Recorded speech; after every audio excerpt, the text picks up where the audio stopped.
இந்த வெற்று விளம்பர மாடல் திமுக சர்க்கார் இப்ப சாரிமா மாடல் சர்க்காரா மாறிடுச்சு. எந்த மனுஷனும் இந்த மாதிரி பண்ண மாட்டாரு, தளபதியால மட்டும்தான் இது முடியும். ஆனா இது ஆட்சியே கிடையாது. நான் சத்தியமா சொல்ல போனா ஆட்சியே கிடையாது அண்ணா.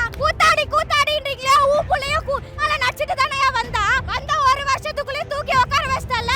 நாங்க உட்கார வைக்கிறோம் எங்க தளபதிய. விஜயசாமி வரணும். விஜயசாமி வந்து அவரை நான் கட்டி பிடிச்சி எப்பா என் சாமி நான் முத்தம் கொடுக்கணுங்க. இன்னும் வரணும் அவனுக்கு காண்டா ஆகணும்.